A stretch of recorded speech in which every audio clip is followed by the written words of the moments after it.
Menyewa wanita penjajah di aplikasi, tepatnya saat dirinya berada di Bandung, namun ternyata seorang lelaki merasa dibohongi. Siti Julaiha pun jadi korban dan pilih dihabisi.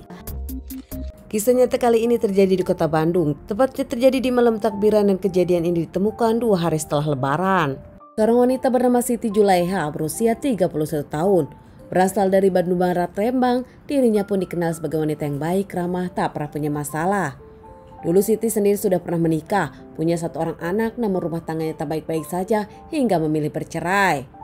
Pasca menjadi janda, Siti sendiri lebih memilih bekerja, menitipkan anak semata wayangnya kepada orang tua, dan Siti pindah ke Bandung. 9 tahun dirinya pindah ke Bandung kota, bekerja untuk keluarganya. Siti pun jadi tulang punggung keluarga. Menurut keluarga, mereka pun tak tahu apa pekerjaan Siti, namun Siti selalu pulang 2 minggu sekali. Kini anak Siti sudah SMP. Siti sendiri mengungkapkan dirinya harus rajin bekerja demi sang anak bisa sekolah bahkan sampai kuliah. Mengira semuanya baik-baik saja sesuai dengan keinginan Siti, hingga akhirnya keluarga mendapat kabar tentang Siti yang berpulang untuk selamanya. Ini dia kejadian yang terjadi kepada Siti saat itu. Seorang laki-laki bernama Niko Herohenandar, pegawai swasta yang akhirnya kontrak di apartemen Jardin Coblong. Dirinya menyewa apartemen tersebut 1 bulan, baru ditinggali 2 minggu. Kejadian tersebut 2 minggu setelah mengontrak di apartemen Jardin. Niko sendiri pernah menyewa seorang wanita di aplikasi, merasa dirinya puas hingga akhirnya berkenalan dengan wanita tersebut dan meminta nomor teleponnya. Ternyata wanita tersebut adalah Siti Julaiha yang juga menjajakan diri di sosial media aplikasi. Malam itu, tepatnya di malam takbiran, Niko sendiri menghubungi Siti dan meminta mengulang lagi menyewa Siti malam itu. Sepakat dengan harga 2 juta per 12 jam, Siti tepatnya datang ke apartemen di jam 10 malam. Saat itu Siti ke apartemen tersebut diantar sang teman Mia menggunakan motor. Mia sendiri saat itu menurunkan Siti tepat di depan apartemen Jardin Hotel di depan pas satpam.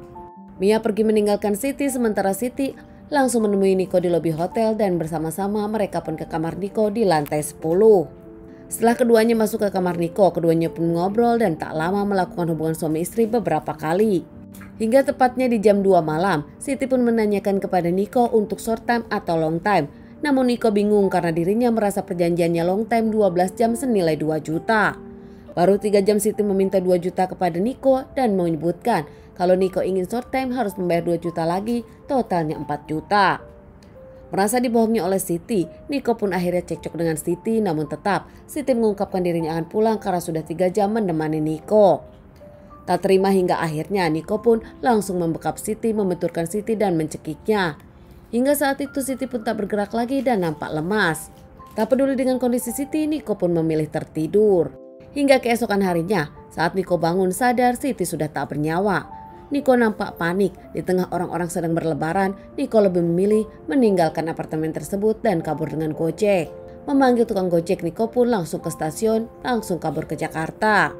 Sementara 2 hari tak bisa dihubungi dari kejadian dirinya mengantarkan sang sahabat, Mia bingung tak bisa menghubungi Siti. Tak seperti biasanya, apalagi saat itu Mia tahu kalau Siti akan pulang ke Lembang.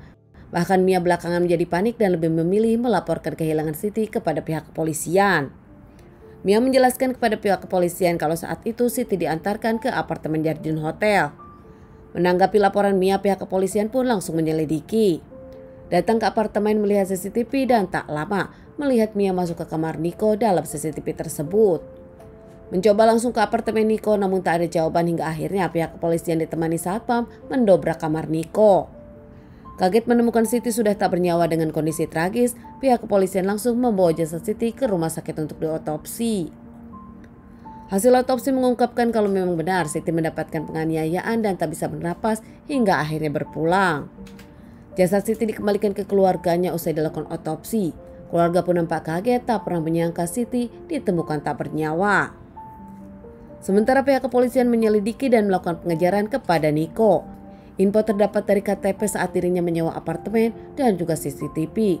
Bahkan ternyata sinyal handphone dari Niko pun bisa dilacak pihak kepolisian. Berkat kerja keras pihak kepolisian, tim Prabu pun akhirnya berhasil mengamankan Niko di Melawai, Jakarta. Oleh tim Prabu, Niko pun kembalikan ke Polres Bandung. Tanpa mengelak, Niko sendiri pun akhirnya mengakui kalau dirinya pelakunya. Dengan menyebutkan dirinya kesal kepada Siti, merasa dibohongi oleh Siti setelah negosiasi, namun Siti meminta bayaran lagi. Padahal saat itu Niko pun mengaku dirinya tak ada uang lagi. Menyewa Siti untuk menyalurkan hasratnya namun merasa diperas, dirinya kesal hingga akhirnya menghabisi Siti. Diamankan terkait permasalahan ini, menjalani beberapa kali persidangan, Niko sendiri divonis 20 tahun penjara. Sementara keluarga dari Siti tetap sedih, Siti tulang punggung keluarga, punya satu anak yang ditinggalkan kini, keluarga pun merasa kehilangan untuk selamanya. Teman-teman, sekian dulu bahasan kasus yang aku bawakan kali ini. Semoga ini bisa dijadikan pelajaran untuk kita dan ditunggu bahasan kasus-kasus selanjutnya.